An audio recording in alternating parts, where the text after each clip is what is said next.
দেখুন, লক্ষ্মীর ভাণ্ডার ফর্ম ফিল আপ শুরু হয়ে গেছে অফলাইন বা অনলাইনে সব জায়গায়। কিন্তু লক্ষ্মীর ভাণ্ডার ফর্ম ফিল আপ করতে গিয়ে আপনারা অনেক সমস্যায় পড়ছেন। প্রথম কোয়েশ্চেন কি, এখানে কারা কারা টাকা পাবে বা কারা কারা টাকা পাবে না, মানে কারা ফর্ম ফিল আপ করতে পারবে, কারা ফর্ম ফিল আপ করতে পারবে না। তারপর কি, যাদের বিয়ে হয়ে গেছে অথচ পুরো ডকুমেন্ট তারা এখনও পর্যন্ত শ্বশুরবাড়ি কিছু তৈরি হয়নি, তারা কোন ডকুমেন্টস দেবে?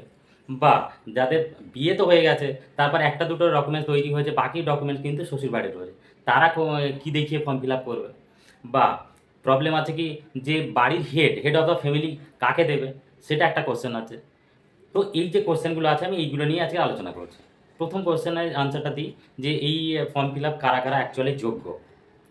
দেখুন, প্রথমত ফর্ম ফিল আপ তারাই করতে পারবে, প্রথম তাকে ভারতীয় হতে হবে, একটা কোশ্চেন আনসার। তারপর তার বয়স কত থেকে কত হতে হবে না, 25 থেকে 60-এর মধ্যে হতে হবে। অনেকে আছে, অনেকে শুনেছি যে তারা 25-এর কম, মানে 20-র উপরে বেশি হয়ে আছে, কিন্তু তারা ফিল আপ করে দিয়েছে, তারা কিন্তু এলিজিবল হবে না। তো 25 থেকে 60-এর মধ্যে বয়স হতে হবে। আর একটা যে মোস্ট ভাইটাল, সেটা হচ্ছে যে কোনো গভর্নমেন্ট এমপ্লয়ি কিন্তু এখানে অ্যাপ্লাই করতে পারবে না। গভর্নমেন্ট এমপ্লয়ি হতে পারে, বা তিনি কোনো ট্যাক্স পে করছেন কি না, যদি ট্যাক্স পেয়ার হন তাহলে কিন্তু এখানে এলিজিবল নয়। এবার কোয়েশ্চেন হচ্ছে যে তাহলে কারা কারা পাবে না। দেখুন, প্রথমে যারা এসআইআর হয়েছে সেখানে যাদের যাদের নাম বাদ গেছে তারা কিন্তু পাবে না। এবার তাহলে এখানে আরও একটা কোশ্চেন আছে, যে এসআইআরে যারা বাদ গেছে তাদের মধ্যে অনেকে জেনুইন আছে, যারা ইন্ডিয়ান, হ্যাঁ, তারা পশ্চিমবঙ্গেই রয়েছে, কিন্তু তাদের কোনো রকমভাবে কোনো প্রবলেমের জন্য বাদ গেছে, তারা ভয় পাবেন না, তারা আপনারা বিডিও অফিসে যান বা যারা ফর্ম ফিল আপ করাচ্ছেন তাদের সাথে আলোচনা করুন, এর সমাধান হয়ে যাবে, আপনাদের প্রবলেম নেই। কিন্তু জেনুইন যারা ইন্ডিয়ান নয়, যারা বাইরে থেকে এসেছিলো, এসআইআরে বাদ গেছে, তারা কিন্তু কেউ টাকা এখানে পাবে না, হ্যাঁ, ফর্ম ফিল আপ করতে পারবে না। এবার কি না, যারা যারা ট্যাক্স পে করে, যারা যারা কোনো এমপ্লয়ি, যে কোনো জায়গায় এমপ্লয়ি হতে পারে, সেখানে গভর্নমেন্ট অফিস হতে পারে, পঞ্চায়েত হতে পারে, মিউনিসিপ্যাল কর্পোরেশন হতে পারে, তো এই সমস্ত স্কুল কলেজ যে কোনো জায়গায় যদি চাকরি করে থাকে তাহলে তারা পাবে না। এবার আর একটা কোশ্চেন হতে পারে, তাহলে আমার ফ্যামিলির যদি কেউ চাকরি করে, এটা একটা বড় কোশ্চেন, যে কোনো ফ্যামিলিতে যার হাজব্যান্ড চাকরি করে, তার বাবা চাকরি করতে পারে, ভাই চাকরি করতে পারে, তারা কি এখানে চান্স পাবে না? এবং তারা পাবে। ভাই করছে কি, বাবা করছে কি, হাজব্যান্ড করছে, এটা এখানে ম্যাটার করে না। এখানে কেবলমাত্র আপনি চাকরি করছেন কিনা সেটা ম্যাটার করছে। আপনি যদি চাকরি না করে থাকেন তাহলে আপনি এখানে এলিজিবল আছেন, এটা নিশ্চিন্তে থাকুন। তো আশা করি এই চিন্তাটা দূর হয়েছে। এবার তাহলে কোশ্চেন আসতে পারে যে তাহলে এই ডকুমেন্টস এগুলো দিতে হচ্ছে কেন, যে কে কে চাকরি করে, কে কে করে না, তার পুরো ডিটেলস কেন দিতে হচ্ছে? দেখুন, এখানে এই কারণেই ডিটেলস নিচ্ছে, যে এর আগে প্রথমবারে যখন ফর্ম ফিল আপ এর কথা বলা হয়েছিল, কি বলা হয়েছিল, যারা যারা অন্নপূর্ণা এই লক্ষ্মীর ভাণ্ডার পাচ্ছিলেন তারা সবাই, তাদের অ্যাকাউন্ট ট্রান্সফার হয়ে যাবে অন্নপূর্ণা ভাণ্ডারে। তারপরে কি হলো না, 12 পাতা একটা ফর্ম বেরিয়ে এলো, যে এখানে পুরো ডিটেলস দিতে হচ্ছে। তো এই কারণে দিতে হচ্ছে, যে এর আগে আপনারা নিশ্চয়ই অনেকে জানতে পারেন যে এখানে অনেক মেল পার্সন ছিল, তারাও কিন্তু লক্ষ্মীর ভাণ্ডারটা পাচ্ছিলেন। তো এই যাতে যারা ইললিগাল এই টাকাগুলো নিচ্ছিলেন সেগুলো বাদ দেওয়ার জন্য এইগুলো, যাতে করে পুরো ডিটেলস ওরা নিচ্ছে। এছাড়া এর আরও একটা কারণ আছে, ইন ফিউচার যখন কোনো স্কিম আসবে, ধরুন আপনার এখানে কী কী ডকুমেন্ট চাচ্ছে, পুরো ফ্যামিলি ডিটেলস চাচ্ছে।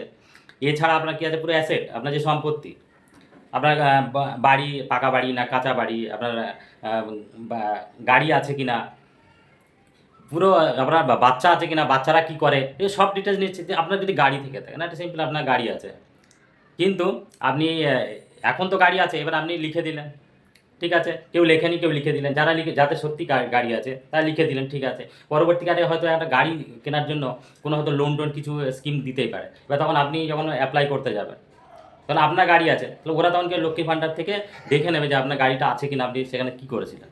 যদি থেকে থাকে তখন আপনাকে দেবে না, বাকি যাদের নেই, জেনুইন যাদের নেই তাদের দেবে। আবার যারা অনেকে কৃষক বন্ধু টন্ধু অনেকে অনেক কিছু পাচ্ছে, এখন বলছে যে ল্যান্ড সম্পর্কে আপনার কী কী সম্পত্তি আছে সেটা দেখান। এবার আপনি বলছেন না, আমি যদি দেখাই আমার টাকা হয়তো পাবো না, আপনি কিচ্ছু দেখালেন না, ঠিক আছে দেখালেন না। অন্য সময় হয়তো একটা কোনো স্কিম এলো, সেখানে হয়তো দেখা যাচ্ছে যে ল্যান্ড রিলেটেড কোনো হয়তো প্রকল্পে যে আসছে, সেখানে টাকা প্রোভাইড করবে, যে যেমন কৃষক বন্ধু টাকা পায়, ওই রকম অনেক কিছু প্রোভাইড করতে পারে। তো তখন হয়তো আপনি কী করলেন, লোভের পরে ওখানে চলে গিয়ে আপনি অ্যাপ্লাই করে দিলেন যে আপনার আমার এই জমি আছে, এই এত কাটা জমি আছে, এত বিঘা জমি আছে, আপনি বলে দিলেন। ওরা তখন লক্ষ্মীর ভাণ্ডার এই ফর্মটা দেখবে, সেখানে আপনি তো লিখে রেখেছেন আপনার কোনো জমি নেই, তাহলে এখন কী করে বলছেন, তখন কিন্তু পুরো ফ্যাসাতে পড়ে যাবে। তো এই হচ্ছে মেন কথা, এই কারণে ডকুমেন্টগুলো নিচ্ছে। এইবার হচ্ছে যে যে কোশ্চেনটা ছিল, যে আপনারা যারা বিয়ে হয়ে গেছেন অথচ ডকুমেন্ট তৈরি হয়নি, তখন কি করবেন? যদি ফ্যামিলিতে, যদি শ্বশুর বাড়িতে কোনো ডকুমেন্ট না থাকে, তাহলে আপনাকে তো আপনার পরিবারের যে বাপের বাড়ির যে আছে যা ডকুমেন্টস আছে সেইগুলো আপনি প্রোভাইড করবেন। যদি আপনার বিয়ে হয়ে গেছে ১ টা ২ টো আই কার্ড আপনি বানিয়েছেন, তো সেইগুলো কিন্তু আপনি প্রোভাইড করুন। আরেকটা কথা যে আপনি যাই করুন না কেন সত্যি কথা বলবেন। যখন আপনার ভেরিফিকেশন হবে আপনি বলবেন যে আমার এই হয়ে গেছে, আমার স্বামী বিয়ে হয়ে গেছে কিন্তু এখানে কোনো ডকুমেন্ট নেই, আমি ওখানকার ডকুমেন্ট দিচ্ছি।